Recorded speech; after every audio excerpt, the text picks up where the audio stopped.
मतलब आज दोपहर में आपके मालिक का नौकर आया था, ये बोनस में सामान दे गया है और बोला है तेरा शौहर बड़ी मेहनत से मजदूरी कर रहा है, शाम को आएगा तो मजदूरी लेकर आएगा। ये इंसान कांप कर कहता है बेगम मैंने कहीं मजदूरी नहीं की है, हमने तो तेरे दिल को इत्मीनान देने के लिए मस्जिदों में खुदा की इबादत की है। अगर यकीन न हो तो झोला पलट कर देख। औरत ने जब झोला पलटा है तो हीरे जवाहरात के दरिया बह गए हैं। तब वो सजदे में सर ले जाकर कहता है मौला ये तेरी कुदरत का कौन सा करिश्मा है, आवाज आती है तू मेरी इबादत कर रहा था, हम तुम पे अपनी रहमतें नाजिल कर रहे हैं।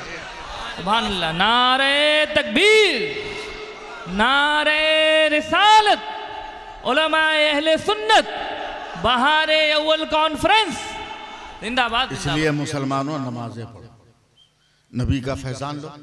तारीख में आया, बस तकरीर खत्म हो गई, तारीख में आया कि मेरे सरकार अवाइल इस्लाम में काफिरों के जोर और जुल्म की बुनियाद पर तबलीग का तरीका बदल दिया।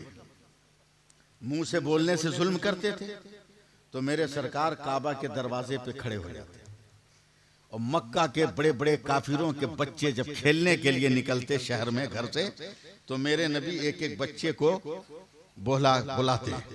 बच्चा इतना खूबसूरत आदमी को देखकर आगे बढ़ता, मेरे पैगंबर सर पे हाथ रखकर कहते ठीक हो ना, कहाँ ठीक है, बस इतना मेरे नबी करते, सर पे हाथ रख के कहते ठीक है जाओ।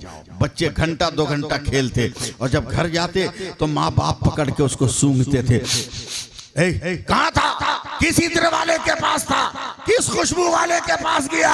तो वो बच्चे चिल्ला चिल्ला कर घरों में कहते थे लात उज़्ज़ा की कसम हम किसी इत्र वाले के पास नहीं गए, मुसलमानों का पैगंबर काबा के दरवाजे पर खड़ा था, उसने सर पे हाथ रख दिया तो हमारा वजूद मुअत्तर हो गया। अभी तो मेरे नबी का दस्ते करम है। इसलिए नबी से वाबस्ता रहो, उन मुर्दों की बात मत करो जो नबी से जुदा कर रहे हैं, उन नहंजारों की बात मत करो जो नबी से दुश्मनी पर आपको आमादा कर रहे हैं।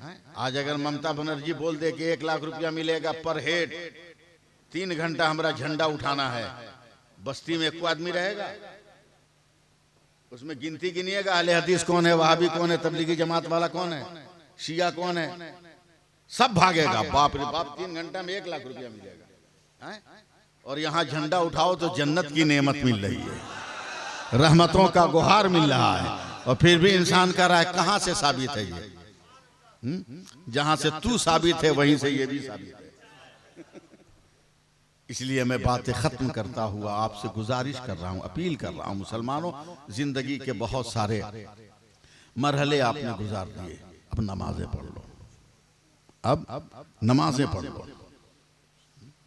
नमाजें पढ़ लो, मस्जिदों को आबाद करो, अल्लाह तेरा घर आबाद कर देगा, अल्लाह तेरा घर आबाद कर। अभी 7 रोज पहले बरेली शरीफ के कब्रिस्तान में 36 साल के बाद एक आलिम की कब्र बारिश की वजह से धंस गई मिट्टी। 36 साल के बाद जब वो कब्र खुली है तो कफन तरोताजा है, चेहरे पर पसीने के कतरे हैं। ये क्या है? जमीन के ऊपर भी हिफाजत करने वाला मेरा रसूल है, जमीन के अंदर भी हिफाजत करने वाला मेरा रसूल है। इसलिए दुनिया को भी बेहतर बनाना है तो रसूल का बनकर रहो, और आखिरत को भी बेहतर बनाना है तो रसूल के बनकर रहो। आखिरी जुमला वो ये कि जब कब्र में हम और आप जाएंगे, मरेंगे ना, या वो भी यकीन नहीं है। इस जुल्म के दरिया में रहकर भी हम लोग हयात की कश्ती को हिचकोले दिलाने की तैयारी कर रहे हैं। बड़े बड़े लुटेरों के दरमियान रहकर हम लोग अपनी नेमतों को बचाने की फिक्र कर रहे हैं। क्या अलमिया है भाई। आसिफ साहब, मुल्क के किसी हिंदू, मुस्लिम, सिख, ईसाई ने आज तक नहीं देखा कि प्रधानमंत्री ने चाय बेचा हो। किसी ने देखा? कहीं सोशल मीडिया में एक वीडियो, एक फोटो? मगर भारत के हर नागरिक को यकीन है कि इन्होंने चाय बेचा है। क्या बकलोल है हम लोग, ये यकीन है कि चाय बेचा है। और पूरा हिंदुस्तान बेच दिया, मगर फिर भी यकीन नहीं आ रहा है कि मुल्क बेच दिया। देखने के बाद भी नहीं समझ में आ रहा है कि पूरा मुल्क बेच दिया।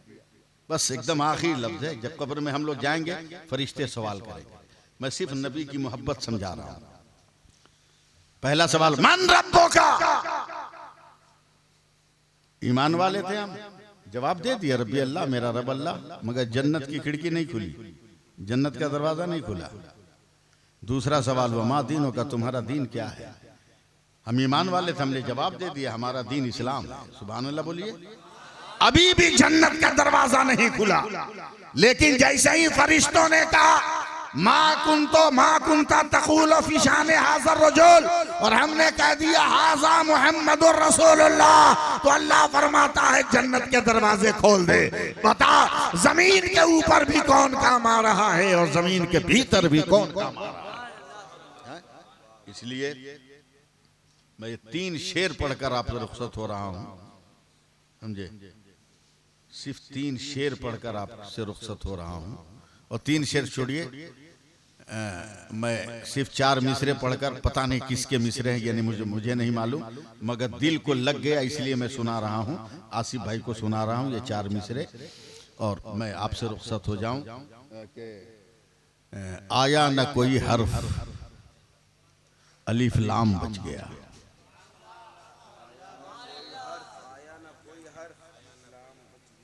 इतना आप जानते हैं मैं कितना जिद्दी मौलवी हूं। बहुत आसानी से मैं आपको छोड़ रहा हूं। आया न कोई हर्फ, अलिफ लाम बच गया, यानी रसूल पाक का पैगाम बच गया। तैयारी कीजिए, फिर मैं पढ़ रहा हूं। आया न कोई हर्फ, अलिफ लाम बच गया, यानी रसूल पाक का पैगाम बच गया। और आती है नो के नेजा से शब्बीर की सदा, सर कट गया तो क्या हुआ, इस्लाम बच गया। सर कट गया तो क्या हुआ, इस्लाम बच गया। इसलिए लोगों, अपने बुजुर्गों से मोहब्बत करो। अल्लाह ताला हम सबको अमल की तौफीक अता फरमाए, सिरात मुस्तकीम पे चलने का जज्बा अता फरमाए। अस्तगफिरुल्लाह रब्बी मिन कुल्लि ज़ंबिन व अतूबु अलैह व अशहदु अन ला इलाहा इल्लल्लाहु वहदहु ला शरीक लह व अशहदु अन्ना मुहम्मदन अब्दुहु व रसूलुहु। हज़रात, ये मेरी नामुरादी है कि मेरी नामुरादी है कि मैं ताखीर करके आया, वरना कसम खा के कहता हूं किसी नकीब को मैं नहीं सुनता हूं, किसी नकीब को मैं नहीं सुनता हूं। सिर्फ एक है जो नकीब का लफ्ज इसी पर फिट होता है। नकीब का लफ्ज, मैं इसकी तशरीह कर रहा हूं, नकीब का लफ्ज इसी पर फिट होता है।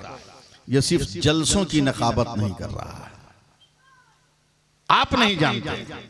मगर जब मैं शहरे बगदाद गया, तब मैंने देखा कि ये कहां कहां नकाबत कर रहे हैं। तब देखा जिस बुजुर्ग की बारगाह में जाओ वहीं पर आसिफ, यहां तक कि एक अंधे बुजुर्ग से मुलाकात हुई और इन्होंने जब सलाम कहा तो कहा आसिफ, अंधे ने जवाब दिया। अब बताओ, मकबूल बारगाह गौस है ये आदमी, कह दो सुभान अल्लाह। ये मेरी नामुरादी है कि मैं देर से आया। अल्लाह जल्द हम दोनों की मुलाकात कराए और फिर इनके लहजों की नर्म नर्म हवाओं से मैं अपने वजूद को तरोताज़ा करने की सादतें हासिल कर सकूं। अल्लाह सलामत रखे। अब मैं ये चाहता हूं, अगर आप बुरा न माने तो, बहार अव्वल कॉन्फ्रेंस है, यानी मेरे नबी का जिक्र है, और नबी की बारगाह में किसी का दिल तोड़ना जायज है क्या? है? तो तोड़िएगा किसी का दिल, है? नहीं तोड़िएगा ना। तो नायाब स्टेज पर बैठे हुए, अगर 2-4 अशार इनसे सुन लिया जाए तो क्या हर्ज है?